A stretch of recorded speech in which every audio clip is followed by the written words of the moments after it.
Years ago, my dad, being on TV and being Alan very Thicke beloved. Yeah, my father, Alan Thicke, he was a beloved TV dad and actor and host. And so coming up under his, arm, I wanted to be an artist. And so I took it very seriously. And I think I kind of missed out on some of the fun early on. Well, I mean, I did the party fun, but enjoying the experience, along the way a little bit more. And so, and the Masked Singer and the Real Husbands of Hollywood and some of these other experiences that I've had have given me a chance to really laugh at myself and be the butt of the joke and let it go. And I think that growth has helped me. Just personally in my real life, not taking myself too seriously. Oh, that's a good lesson. And just letting things go, you know what I mean, and being able to laugh it off. You say you have three children. Well, I have four total. Four total. Yes. And we know that the first one is a singer. Because we've seen him all over your Instagram and his Instagram. Are any of the other children singers? Yeah, I mean, my daughter Lola actually has a lovely voice and has great pitch just right from a very young age. But my son Julian, he's in the plays, he does the musicals, he loves it. He loves being on stage. I was more of a studio rat, and I didn't really get into performing until I was in my 20s, but he's so comfortable on stage it seems like that's his home right already. Yeah, you're this is like 3 generations of entertainment. Well, actually, we go back even further than that. Yeah, my grandfather was a jazz trumpet player. His father was a jazz trumpet player. On my dad's side, my grandmother played the classical piano in the movie theaters before they had sound, and they would just have somebody play piano live in the music theaters. And then on my mom's side, we even had like traveling family bands like the Sound of Music, where all 5-6 members of the family were in a singing group together. Wow. So, that is a legacy. So, I joke that, I come from 6 generations of, white people trying to be black, Well,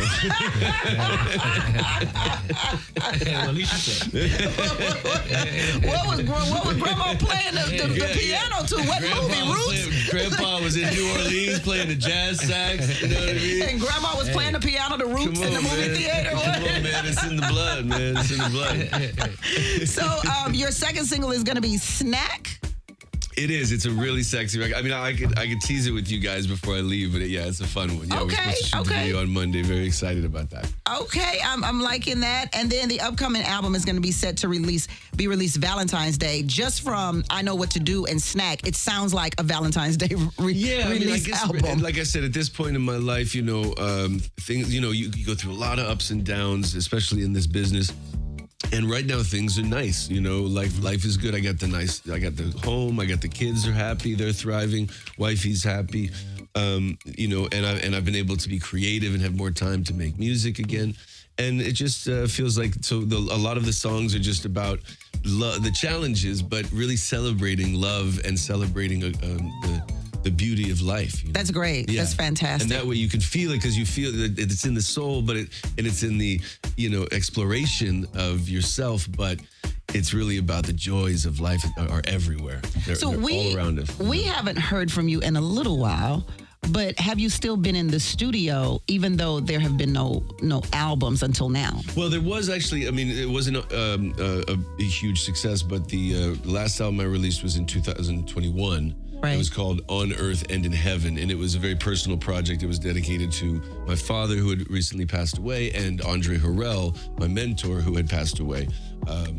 And so I hadn't really done anything for about a year after that, but I'm always, I'm in the studio and music is my life. I'm always recording. I just don't really release until I feel I've got a body of work. Mm-hmm. So now that I feel I've got the album almost complete, I can start releasing music and line it up and, and try to create some excitement for the people that like that music. I wonder, you mentioned your father, Alan Thicke, and he was known for his jingles for television shows as well as his acting. I wonder if you've ever done jingles that we missed out on. Are you a jingle man? I think I did something way back in the day, but no, I was never really a jingle guy. More but I did like Despicable Me with Pharrell. That's okay. That's as close. That's as close to a jingle as I can get, because I remember I totally forgot that I had done that, and then my kids are watching Despicable Me, and the song comes on at the end, and I'm like, hey, that's me. I totally forgot I did that.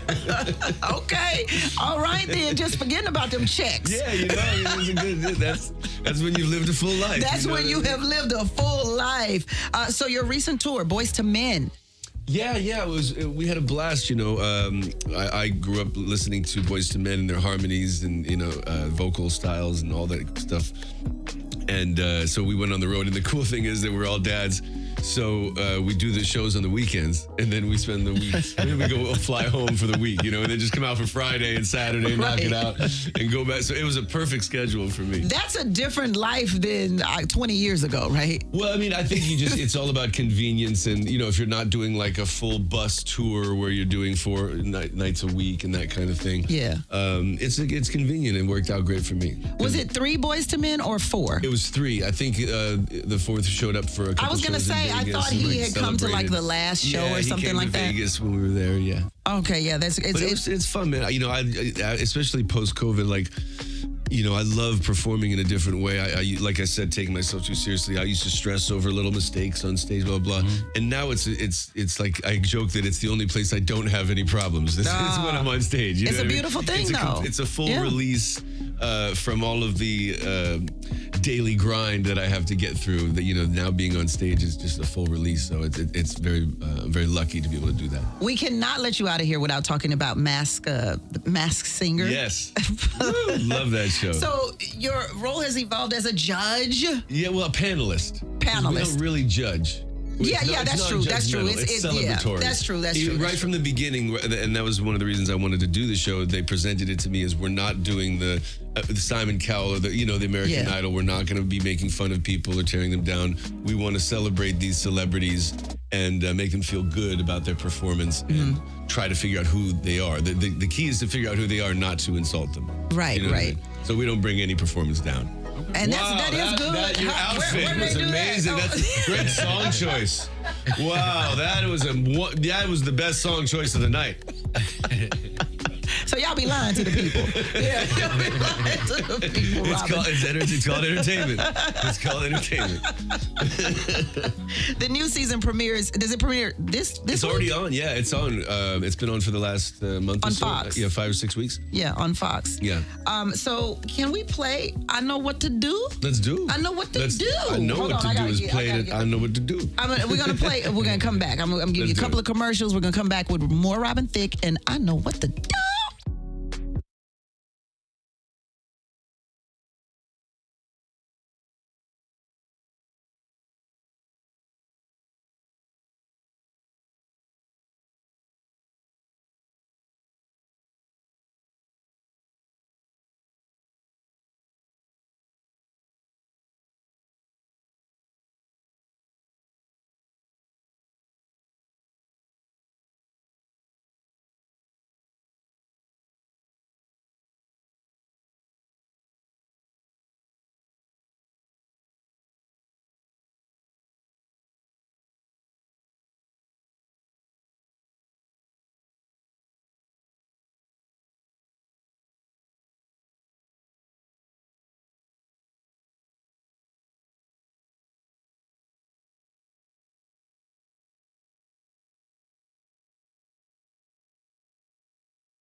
Radio Free 102.3 KJLH. Robin Thicke joining my election party today.